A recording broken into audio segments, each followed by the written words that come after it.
प्यारे दोस्तों, आज हम आपको एक ऐसा सच्चा वाकया सुनाने जा रहे हैं जिसे सुनकर हर वो इंसान कांप उठेगा जो माँ की कदर नहीं करता। ये कहानी है एक ऐसे बेटे की जिसे माँ ने अपनी जवानी, सेहत और जिंदगी कुर्बान करके पाला। मगर जब वही बेटा माँ को रुलाने लगा तो माँ के मुंह से निकले हुए चंद अल्फाज उसकी पूरी जिंदगी को अंधेरों में ले गए। अगर आप ऐसी ही इबरतनाक और दिल को हिला देने वाली सच्ची इस्लामिक कहानियां सुनना चाहते हैं तो इस कहानी को आखिर तक जरूर सुनें। ये कहानी है अरसलान महमूद नाम के एक लड़के की। अरसलान एक गरीब घराने में पैदा हुआ। उसके वालिद का इंतकाल उस वक्त हो गया था जब वो सिर्फ 5 साल का था। घर में सिर्फ अरसलान और उसकी माँ साजिदा बीबी रह गई थीं। साजिदा बीबी एक निहायत नेक, सब्र और अल्लाह से डरने वाली औरत थीं। शौहर के इंतकाल के बाद उन्होंने कभी दूसरी शादी का ख्याल तक नहीं किया, बस अपनी सारी जिंदगी बेटे के नाम कर दी। साजिदा बीबी लोगों के घरों में बर्तन मांजती, झाड़ू देती, कपड़े धोती, मगर अपने बेटे को कभी किसी के सामने हाथ फैलाने नहीं दिया। कई दफ़ा ऐसा होता कि वो खुद सूखी रोटी खाकर गुजारा कर लेती, मगर बेटे के लिए दूध और अच्छा खाना ज़रूर लाती थीं।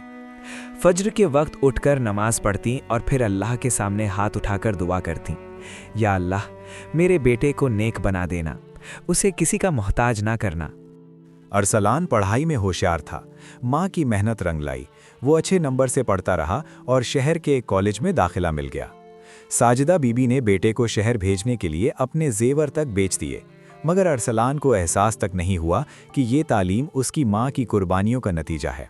शहर जाकर अरसलान की जिंदगी बदलने लगी। नए दोस्त, नई आदतें, महंगे कपड़े और दुनिया की चमक दमक ने उसे बदल दिया।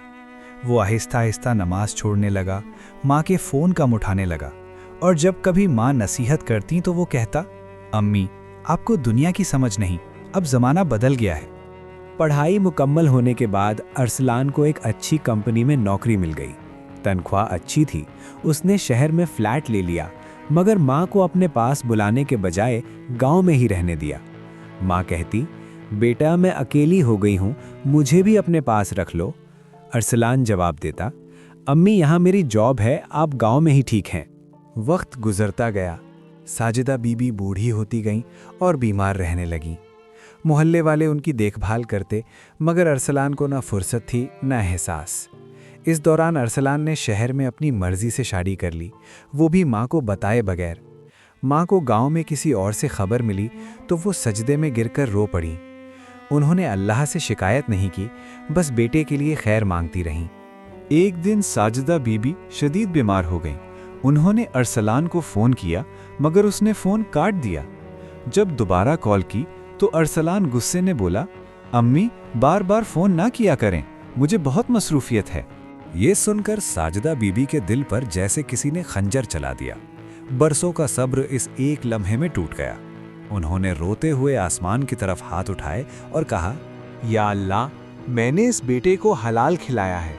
अगर इसने मुझे रुलाकर नाफरमानी की है तो इसका अंजाम उसे खुद दिखा दे। ये अल्फाज निकलते ही साजिदा बीबी बेहोश हो गईं। इधर अरसलान की जिंदगी में सब कुछ बदलने लगा। दफ्तर में उस पे झूठा इल्ज़ाम लगा, नौकरी चली गई, दोस्त मुंह मोड़ गए, बीवी से झगड़े शुरू हो गए। उसने कारोबार शुरू किया तो उसमें भी नुकसान हुआ। कर्ज बढ़ता चला गया। जो ऐशो आराम पर वो नाज करता था, सब कुछ छिन गया। कुछ महीनों बाद एक दिन अरसलान का शदीद एक्सीडेंट हो गया। वो व्हील चेयर पर आ गया।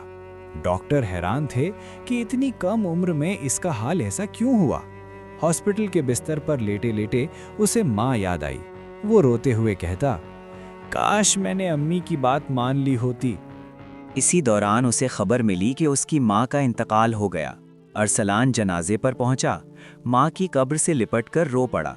मोहल्ले वालों ने उसे बताया कि तुम्हारी माँ ने जिंदगी भर तुम्हारे लिए दुआ ही की, बस एक दिन दिल टूटने पर बद्दुआ निकल गई।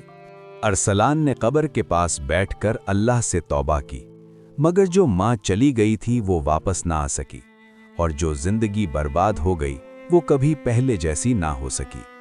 उस वक्त समझ आती है कि माँ कितनी बड़ी रहमत थी, लेकिन तब तक जिंदगी का बहुत कुछ बिगड़ चुका होता है। बुढ़ापे में इंसान सिर्फ पुरानी तस्वीरें और यादें देखकर रोता रह जाता है। इसलिए दोस्तों, जिसकी माँ आज जिंदा है वो खुशकिस्मत है। अभी वक्त है, उनकी बात सुनिए, उनके पास बैठिए, उनके साथ वक्त गुजारिए। कल सिर्फ अफसोस रह जाएगा। याद रखिए, माँ की दुआ जिंदगी बना देती है और माँ का दिल तोड़ना पूरी जिंदगी का बोझ बन जाता है। अगर ये कहानी आपके दिल को छू गई हो तो वीडियो को लाइक करें और ऐसी ही सच्ची और इबरतनाक कहानियों के लिए चैनल को सब्सक्राइब जरूर करें।